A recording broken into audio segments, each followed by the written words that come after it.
and welcome to the Mental Health Hotline. If you are obsessive-compulsive, press 1 repeatedly. If you are codependent, ask someone to press 2 for you.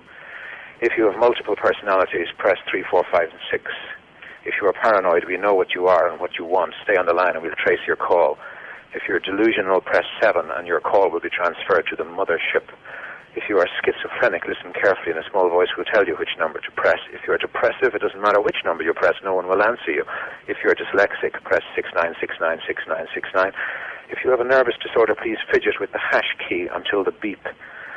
After the beep, please wait for the beep. If you have a short-term memory loss, please try your call again later. And if you have low self-esteem, hang up. All our operators are too busy to talk to you. All Hit Radio.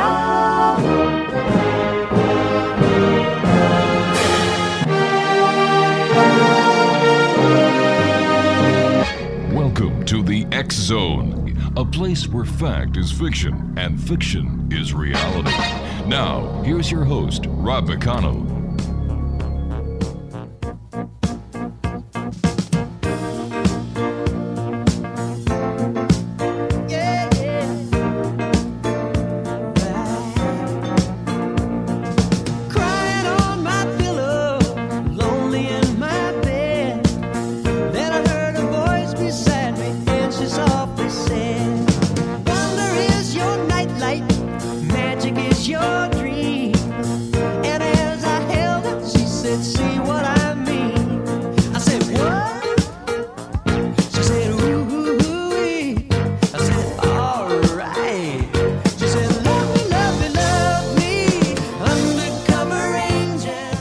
Welcome to the X Zone, everyone. I am Rob McConnell. We're coming to you from our broadcast center and studios in Crystal Beach, Ontario. Now, if you'd like to send me an email, it is xzone@xzoneradiotv.com. On all social media sites, X-Zone Radio TV. And if you'd like to find out all about the programming we have available for you on the X-Zone TV channel that is exclusive to Simul TV, visit www.simultv.com. Now, as you know, X-Zone Nation, this is a place where people dare to believe and dare to be heard. It's a place where fact is fiction and fiction is reality. And we come to you Monday through Friday from 10 p.m. Eastern until 2 a.m. Eastern, right here on the X-Zone Broadcast Network, Talkstar Radio Network, and Mutual Broadcast Network.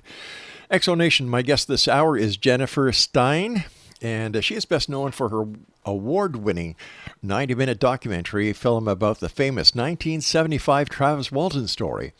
Jennifer has been an activist in the UFO community for about 20 years as a coordinator and founding member of the Main Line MUFON, a community educational service of the Mutual UFO Network in Pennsylvania.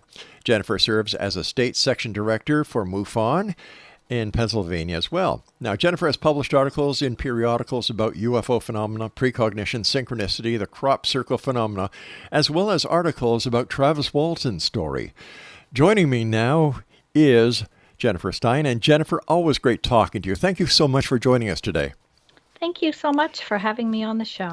First of all, congratulations on the awards you've won, and congratulations on getting the story out there and working so hard to prove beyond a shadow of a doubt that we are not alone and that the Travis Walton fire in the sky case is real. Tell us how you got involved in that case. Well, I met Travis at a conference, and I was asked to actually help organize a conference for him, which I did for the 40th anniversary of his event. And in the process of doing that, it occurred to us that we should have some film clips up in the forest with him and the different crew members. And lo and behold, after about 5 years, that manifested into a really interesting documentary film, which, as you know, has now won about 28 mainstream film festival awards around the country. What makes the Travis Walton case so unique? Well, Rob, I think it's such a complex case. There's missing time. There's 5 days worth of missing time where Travis himself goes missing. There were 7 witnesses to this UFO encounter, not just one personal, testimony. And it broke in the international media as a possible missing story, a possible homicide, and a UFO story all at once. So it became this overnight media sensation. And because of that, it's been hounded by skeptics and experts and researchers ever since. It's really like it's a hot potato. And literally, that hot potato's been thrown around the world for like 46 years now. And it hasn't stopped. I mean, it's going on right now as well. How has this story, the ups and downs of the story, the pro-cons of the story, how has this affected Travis Walton as a person? Well, I'll tell you, Rob, he has really learned to grow a tough skin. He just cannot bother to be affected by the debunkers that are out there that say, oh, this couldn't have happened. In fact, in my documentary, at the very end of it, he makes a really funny statement. He says, I wouldn't wish this experience on anybody except the skeptics who claim this never happened. He said they would be well served by having this experience. So he has just learned to digest it and put it into place. And he also really thinks that what probably most likely happened to him is he was hit accidentally by this beam or thrust or force or bolt of lightning or whatever it is that came out of this craft because he got too close to it. He ran right up underneath it because he wanted to get a really good look at it. Right. And he was thrown for like 15 feet by this zap, this bolt of electrostatic charge or lightning or whatever it was. And it probably killed him. And the crew boys who were watching this, all sitting in a truck about 100 feet away, drove away. So he realizes that probably what happened is these beings, whoever they are, picked him up to probably bring him back to life and to take responsibility for what had happened. Because otherwise, Travis would have been dead and these guys would have been, maybe even gone to the electric chair or hung in Arizona at that time in 1975. Had he not come back, right, and he not come back alive, these boys would probably still be incarcerated for his murder. Now, Jen, what was the date of the Travis Walton abduction? It was November 5th, 1975, and it lasted till very wee early morning hours of November 11th. So he was gone a full 5 days before he returned and was dropped off on the side of the road outside of Heber, Arizona, when he called his family and asked for help. And it's very interesting that the operator in town knew his voice, knew who he was, because her kids had gone to school with him. And she called the local police because she listened in on the call. She heard his voice. She knew who he was. She listened in, and she called the police and said, he's back. He's back. He's out in a phone booth by Heber. But the police got there after his brother-in-law had already picked him up. So it's such a complex story. It really is. Jen, I remember having Travis on the show many years ago when I was at 610 CKTB. And I asked Travis if he was aware that on the day that he believes that they were coming back, not the day of the 11th, but on the 10th of November, that was the same day that the Edmund Fitzgerald sank in Lake Superior under suspicious conditions. Yes. Yes, interesting. Then, on November the 11th, which is Remembrance Day here in Canada, there were UFO sightings over the Lake Ontario, Lake Erie sightings, and the animals in all zoos within the area where these UFOs were spotted were acting crazy. In fact, animals from Marineland in Niagara Falls bolted out of their cages and their corrals, and were actually had to be surrounded up by the Ontario Provincial Police on the Queen Elizabeth Highway. Isn't that fascinating? Yeah. I did not know that, Rob. I know that highway well. So I've driven it many times. So why the skepticism? It's been what? How many years now? 46. It's been 46 years. And there's this whole new renewed skepticism going on. There's this woman in the Australian outbacks, I guess, in Perth, Australia. She's come up with this whole new website called $3 Kit. And she's well-financed, and she's going after attacking any really good UFO case that's got some kind of connection with an ET being. And of course, Travis saw two different species. So this website in Australia is going after they're going after the Betty and Barney Hill story. So they've been in touch with Kathleen Martin. Right. And they're going after the Travis Walton case. And honestly, Rob, I think this all relates to the June 26th, announcement by the U.S. government, where they finally kind of came clean and said, yes, we're being visited by extraterrestrial craft. They didn't say extraterrestrial beings.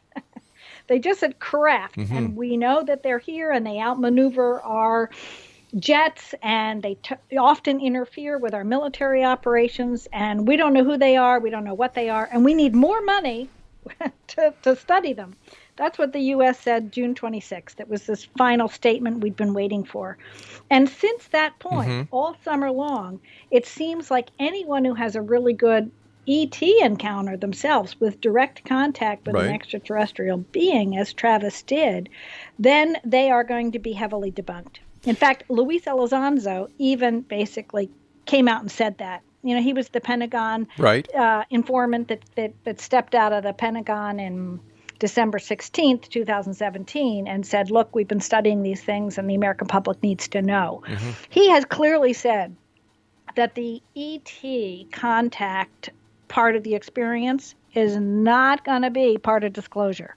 We're only going to hear about the craft. We're not going to be able to talk about beings or contact with beings. Jennifer, I hate to do this to you, my dear. But being in broadcasting yourself, you know that we have to take commercial breaks, so please stand by. And X Zone Nation, if you'd like to visit Jennifer's website, visit www.mainlinemufon.com, as well as traviswaltonthemovie.com. Jennifer Stein is my guest. This is the X Zone, and we're coming to you from our broadcast center and studios in Crystal Beach, Ontario, Canada. I'm Rob McConnell. Don't go away.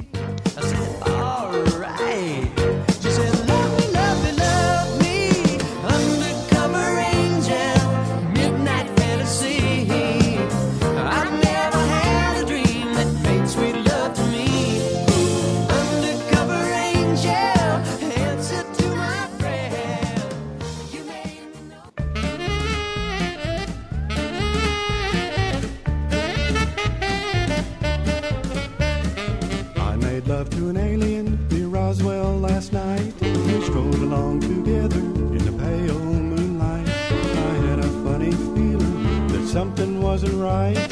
I made love to an alien last night. When she gripped my hand, I was feeling mighty fine, but her fingers with mine would not intertwine. When I bent down and gazed into her eyes, they were big as donuts and blacker than the sky.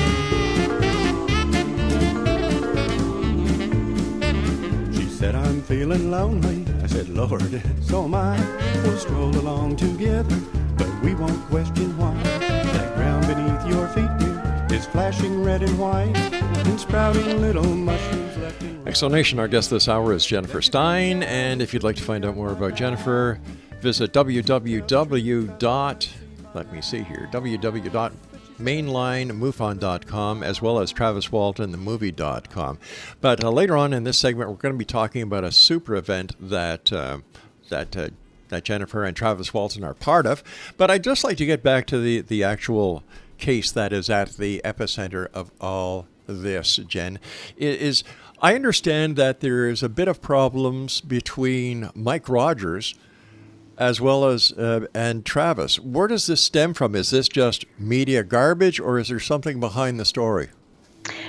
Honestly, Rob, from my take on it, and I've been in touch with Mike directly, it's just basically a bunch of malarkey that a new opportunist has kind of stirred up and is trying to make a big deal out of. There's a claim that Travis actually hoaxed this event. And when you speak to Steve Pierce or you speak to John Goulet or Kenny Peterson, even Travis himself, they literally go, right, and how did we hoax this UFO? And there's some malarkey that this was a fire tower. Now, these boys worked in the forest. They well knew what a fire tower looked like. They drove past them all the time. And this new opportunist, I don't even remember his name. I think it's Evan or something like this. He's taken over a couple of blog podcasts, and they're out there saying, oh, what they did is they stopped in front of a fire tower at night and they saw that and they got scared and thought that was a UFO. And that Travis then planned this hoax that somebody put a flashlight down on him, or Right. one of those fire tower lights, that they use to signal one another, like a ship signaling light. Somebody hit him with the light and then he jumped backwards. Now, there was a huge thrust that freaked all these other loggers out. And two of these guys had just gotten out of the military, one out of the Army, one out of the Navy. They'd seen action, and they weren't going to be disturbed or, upset by somebody hitting him with a beam of light. They felt this in their bodies. They saw him land without any attempt to break his fall, and it was 15, 20 feet from where he was standing. They wouldn't have slammed the truck and driven away if they knew they were sitting in front of the Gentry Fire Tower, and they would clearly see the frame of the Gentry Fire Tower underneath this thing, and they wouldn't mistake it for a round craft. It's really absurd what's going on. But people who don't know the details of the story are rushing, clamoring to find out about it. It's really amazing to me, and I think there's another reason why this is happening. And it's because when COVID came, right, everybody got locked down in their homes and they could go on the internet, they could Google up their TV, and they could choose more than ever before to figure out what they were going to spend their time watching. And just about that time, around 2019, I got this film out on Amazon Prime. It got picked up by a distributor, and it got put in multiple languages. So it's around the world now, and people are Googling and trying to research about UFOs. Well, don't you know, this film has gone up to the top of the charts finally. I'm finally seeing a little bit of income coming in from Film Hub, which is my distributor. And when I start to see income, that means a lot of people are watching it, because I'd never made anything on this film. I figured I would die before I ever made back any of my money on it, which is probably still the case. But when I start to see streaming uptick, I know people are watching it. And that's probably why people are going after debunking it, because it's starting to get out there, and more people around the world are finally beginning to understand the incredible details to the story and what has always made it so unique. That's what I think, at least, I think that's all related. I think you can't separate one thing out from another. The fact that more and more people are learning about it is why it's now becoming in the focus of, we got to debunk this. So tell me more about this lady in Australia. That bothers me. Yeah, I suspect, although I cannot prove it, but I suspect that there is an effort to have paid disinformants that are paid by some undercover group or an intelligence operation of some sort. We all suspected that Philip Klass was paid by some, intelligence group to kind of go after the Travis Walton case. And what's interesting is I have a lot of the Klass files, because I've been to what's called the American Philosophical Society here, and Philip Klass's letters and communications, were archived there. So I was reading them for years with Stanton Friedman and Kathleen Martin, especially around the Walton case, because I was making this documentary. And all of the things that Klass sort of nitpicked on, they seem to be getting picked up again. So I think that the information from Klass's files are being fed right to these new, younger debunkers who are savvy with things like, social medias and podcast and Facebook and Twitter and Pinterest. And they're putting stuff out there now in these new mediums, whereas these older debunkers, some of them are still around, still alive. There's actually quite a big website with, a whole list of them. Michael Shermer, and I think Robert Schaefer is on there. There's like 25 or 30 real UFO skeptics that want to go out there and just, pick apart these cases.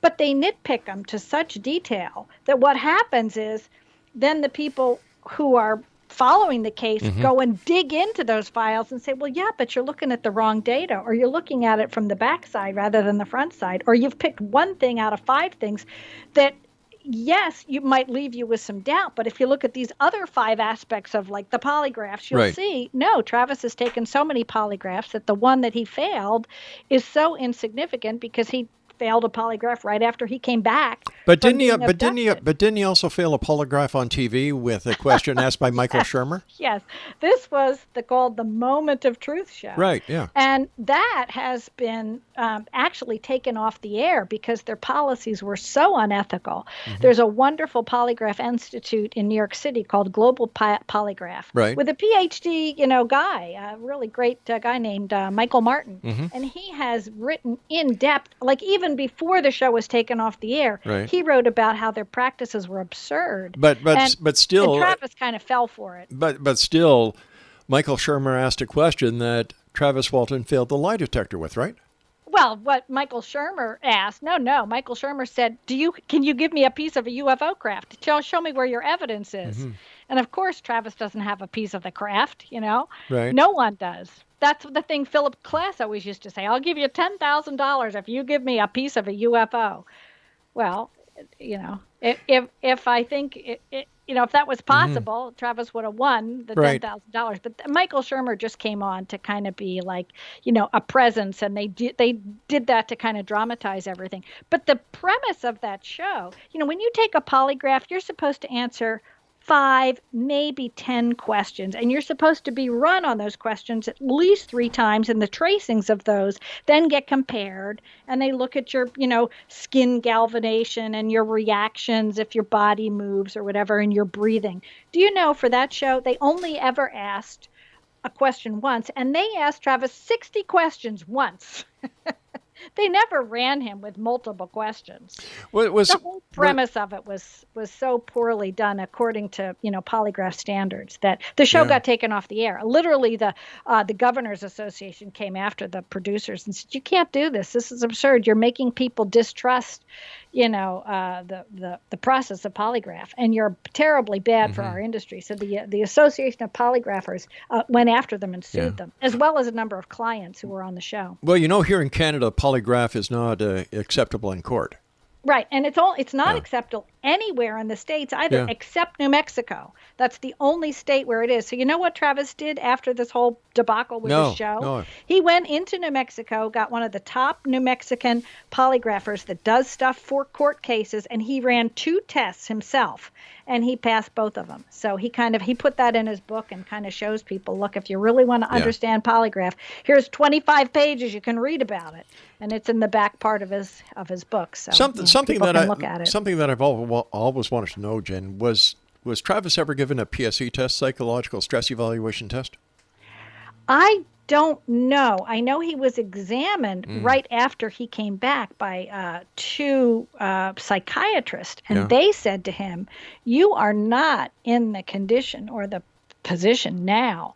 You're in a post-traumatic shock state right now." And I think November 14th or 15th, he actually took a lie detection test or a polygraph with this guy named John McCarthy.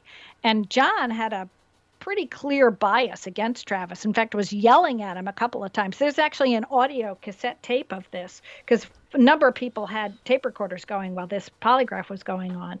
But the Rosenbaums, a husband and wife psychiatry team, said you should not take this test. The head of the APRO organization, the Aerial Phenomenon Research Group, said to Travis, Jim Lorenzen said, "You're in no position and no place to take this test." All right, Jen, we've got to take. You'll fail it. All it will show is that you're under extreme stress, which is what it did show. Jen, we've got to take our news break. Please stand by. Exonation. Jennifer Stein is our special guest. www.traviswaltonthemovie.com. And this is a website I'd like you to check out later because we're going to be talking to Jennifer about it. TheObservationDK.com. That's TheObservationDK.com. We'll talk more about TheObservationDK.com and the event that it's associated with when we come back from this commercial break. I'm Rob McConnell. This is the X Zone. Don't go away.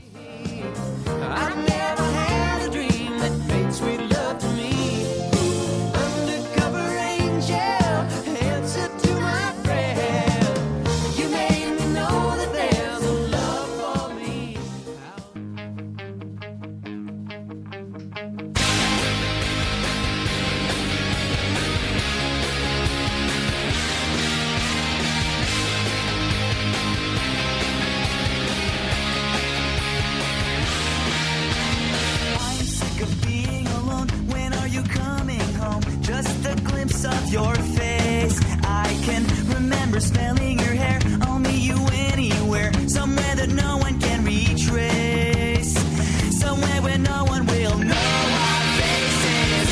She has 2 arms to hold me and 4 legs to wrap around me.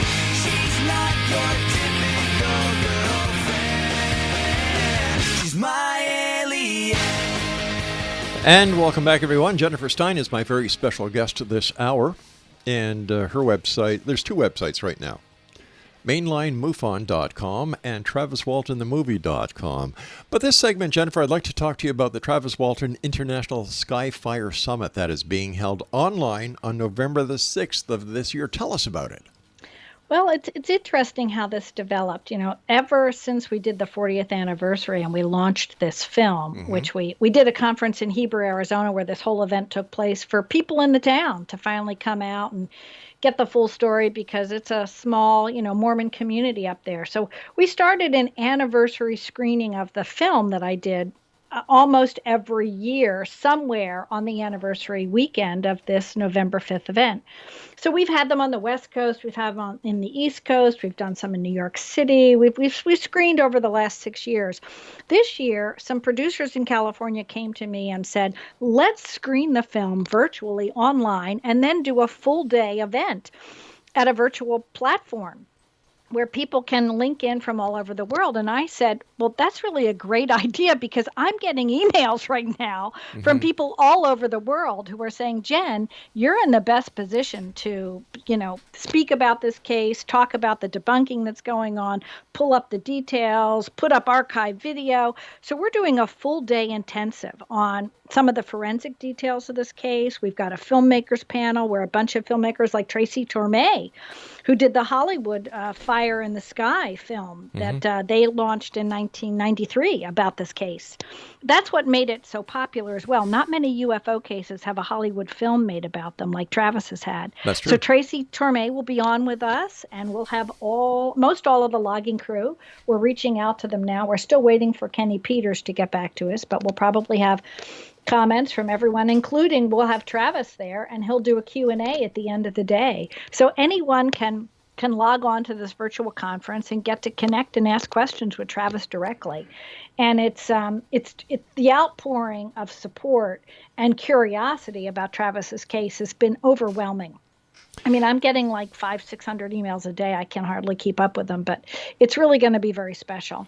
And Exonation, if you'd like to get more information on how you can participate with this event that I'm sure is going to open up a lot of eyes and end a lot of questions, visit www.theobservationdk.com.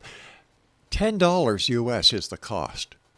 And if you're a ufologist, if you're a researcher, if you're a believer, or if you're a skeptic, $10, come on, gang. You'll see it all. You'll hear it all. And once again, that's www.theobservationdk.com, and that's for the Travis Walton International Skyfire Summit.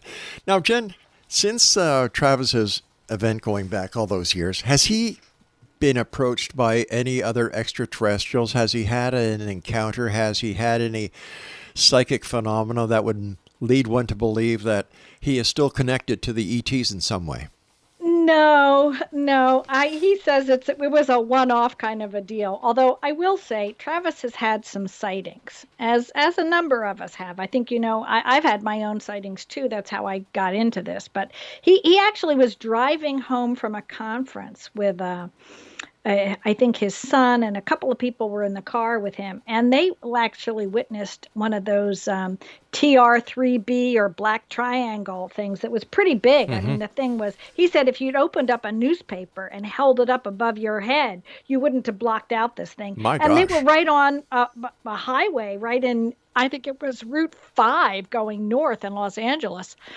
Towards, they were heading out of town, heading back to Phoenix from LA, and they saw this thing, and a lot of other people on the highway had to see it too.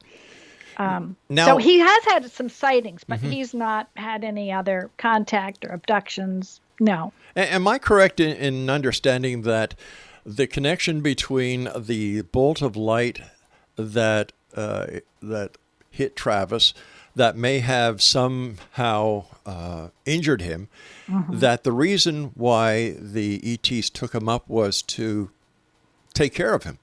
Probably that's the conclusion that Travis has finally come to, and we give Travis a good opportunity in our documentary to kind of really discuss that. I think that's what he really has come to believe, that he was probably killed by this, or if not, he was severely injured and might have died from it. But in the beginning, Jen, that wasn't the case, was it? Well, Travis didn't quite know how to articulate it, and he was so accused of hoaxing this event because nobody could believe it. But his story hasn't really changed. I think it just took the hindsight of being now like 67 years old and looking back on the whole thing and going, had they killed me, all those boys would have gone to jail or hung, and we would all be dead, right? So it's probably good they picked me up. Sure. And he doesn't really remember much from that period of time, but he does remember interacting with two different species on board that craft. What were those two species? Can you explain them to our audience? Of course. Sure. And we're going to go into depth in that on our virtual day as well. We're going to show the virtual reenactment we created for the documentary. But basically, he wakes up on a gurney, and he can't see and he can't hear very well, and he's going in and out of consciousness, and he doesn't know how long that is, but he knows he's being cared for, and he thinks he's in a hospital. And he's got this device across his chest, and finally he can start to focus his eyesight on this device that's on his chest, which he said was like a semicircle curvature metal type of structure that was thick, and it had light coming out of it and heat coming out of it. And his shirt was like pushed up. He still had his clothes on. He wasn't naked, but his shirt and his jean jackets were pushed up, and this thing was laying right across his chest. And then he realized finally, once he could focus his eyes on this device, he could focus his eyes a little further, and he saw these gray beings with big eyes and, indistinct features and pale skin looking over him, looking at him like, oh my God, he's coming too. Yeah. And so Travis freaked out. He hits them, pushes them back, finds the strength eventually to jump up off this table. He grabs a device and tries to wail it at them and screams at them to get that, heck away from him.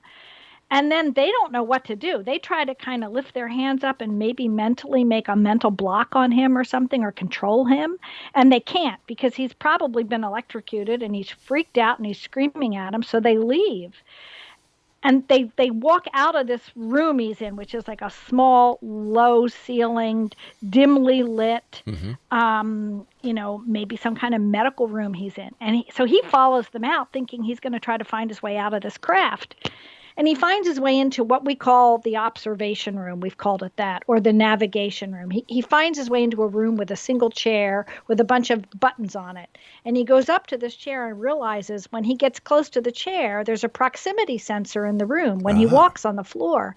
And the room becomes a 360-degree like planetarium, floor, wall, ceiling, and it's a star map. And he's freaked out by this, and he starts to push the buttons on this chair in the room. It's kind of like an egg-shaped, maybe, chair for the ETs, I guess, to sit in and control the navigation of the craft, he guesses. And all of a sudden, the star map is changing. So everything is moving around him, and he's like freaked out and nauseous. He can hardly breathe as it is. It's very musty and stuffy in there. And he's got pain in his chest. He's dehydrated. He's weak. He's got heart palpitations going on. And this being appears in the door that he thinks is human.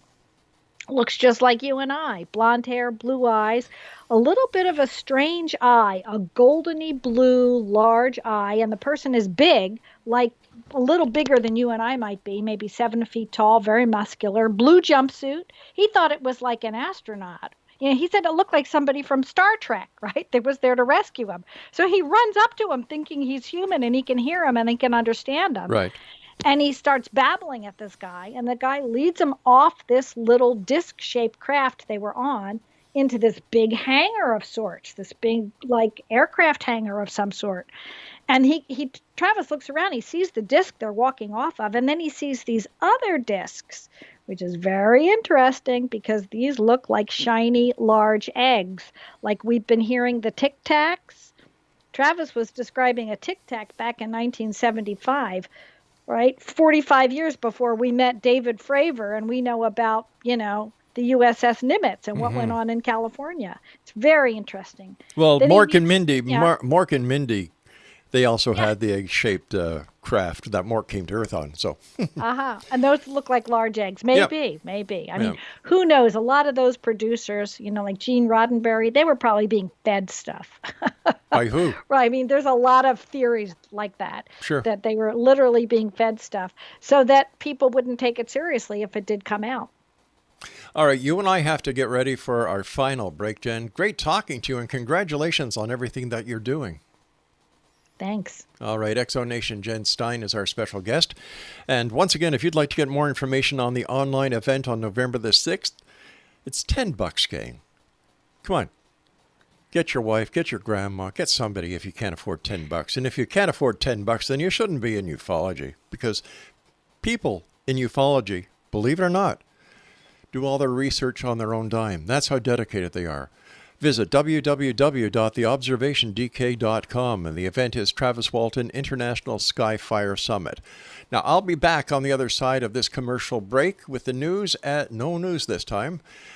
Just the break. We'll be back on the other side of the break as we wrap up this hour here in the X Zone from our broadcast center and studios in Crystal Beach, Ontario, Canada. Don't go away.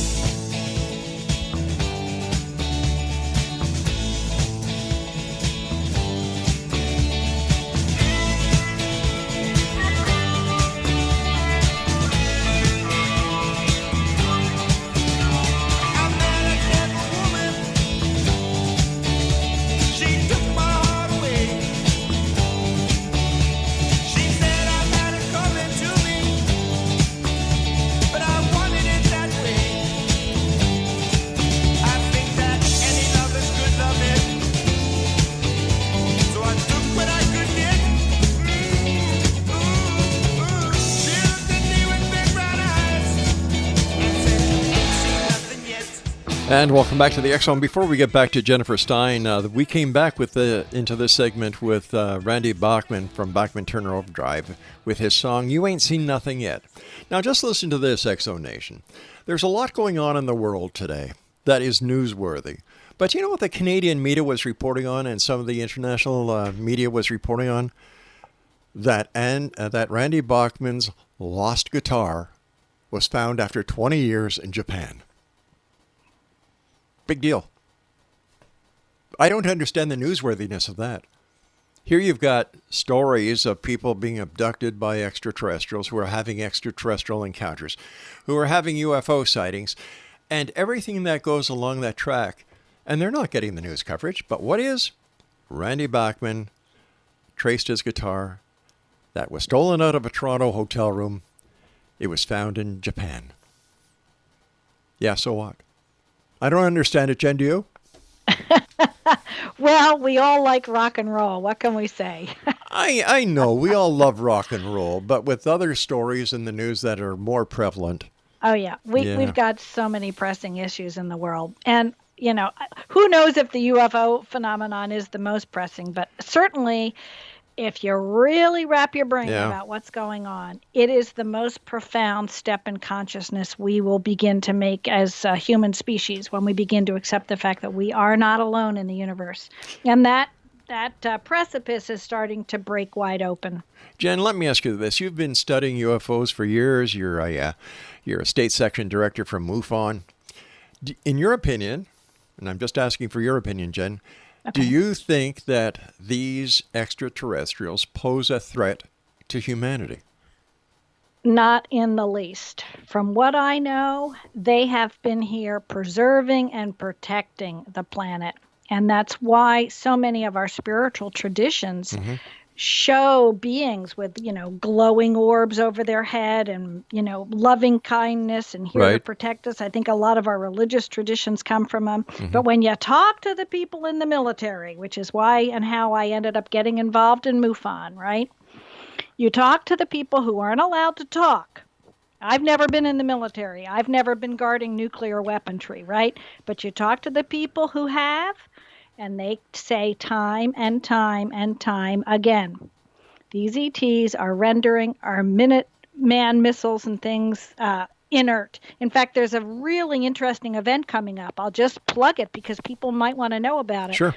Next week, Steve Bassett is running an event in Washington, D.C. at the National Press Club, and he's having Michael Salas speak. I'm sorry, is it Michael? It's an author. His name is Salas. I'm Captain Salas. Right. I'm blanking on his first name. He was in the military, and he was running guarding a Minuteman missile in out in Minnesota somewhere in the Midwest, a Malmstrom Air Force Base it was, 1967, and UFOs showed up over top of it, shot beams down into it. Well, first they lifted the whole covers off this Minuteman missile. They just picked the covers up, and each cover is the size of about 3 semis.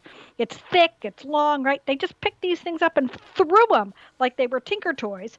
Shot a beam down into this missile, first turned it on like it was going to detonate and go off, right? Then shut it down. And they did this time and time and time and time and time again in Russia and in the United States and in hopefully Korea and in other places around the world where we have nuclear weapons. And they've been underground.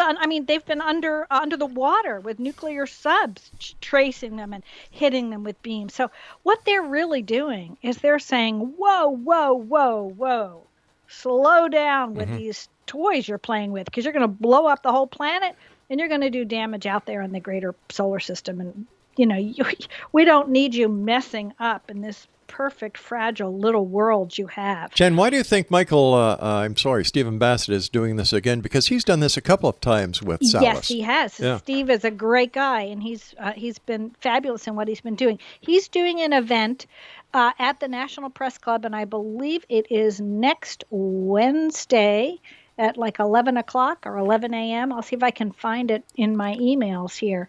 And it's about nuclear weapons. Really, eh? And Robert Salas is his guest, who will be speaking about the Malmstrom Air Force Base event. So you can go to paradigmresearch.com and learn about that. And it's also something you can connect in via Zoom as well. But my question is, why do you think he's redoing it again when it's already been done before? Oh, well, we have such a threat of accidental nuclear detonation in our world that so many people live oblivion to. But there is a huge threat of accidental nuclear explosions. I see. And we're putting pressure, I think, on these ET species to help protect our planet. And Steve realizes the significance of that, and it's the way to wake people up. I mean, we need to have congressional hearings on this subject. We haven't had that since 1967. Right? It's like, wake up. The world's got to come together on the most important issues of our day. Jen, what was your UFO experience? I saw a craft at 5:30 in the morning that was about 90 feet long and about 6 or 7 feet high. That was a brilliant white undulating square rectangle of light that woke me up outside my bedroom window.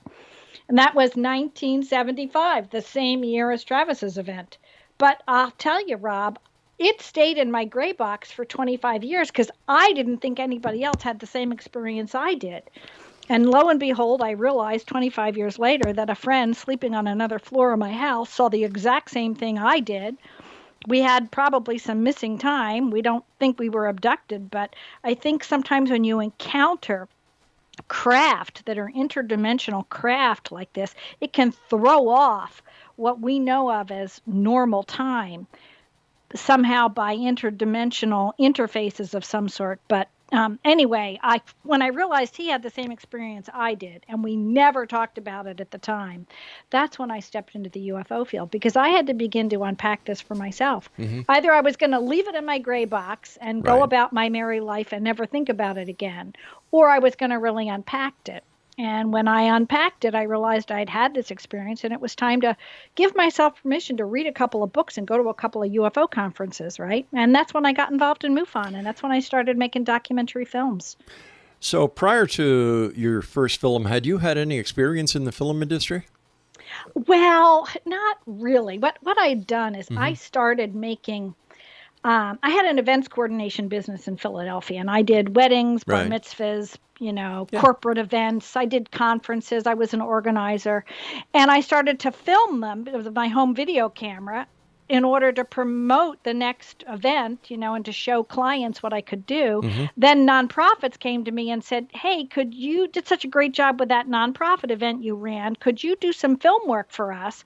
Then I got into advertising and film work, and then that led into documentaries, and then that led me to Travis And the rest coordinating his conference and doing a film for him. And the rest is history. And the rest is history. I'm one of those people that probably shouldn't step into things, and then I do. And I'm such a perfectionist, I drive myself and everybody else around me nuts, but I end up doing usually a good job with stuff. Yeah. And then it evolves. Jen, we've got about 2 minutes left. I'd like to get your comments on the Phoenix Light sighting. I think it was one of the most significant sightings in history. Over 10,000 people saw this large triangular craft fly right over the city. In fact, over the whole state of Arizona. It started in Flagstaff, it went down to Tucson, turned around and came back. And people still want to say it never happened. But Fife Symington came forward and said, I saw it, even though I debunked it. He was the governor at the time, and he debunked the whole thing at the time. But then later, with James Fox, he came forward and said, oh, yeah, I really saw it.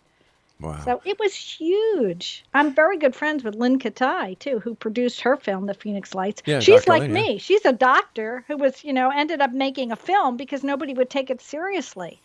Jen, we've got about 1 minute left. What are your final words to the Exo Nation around the world tonight?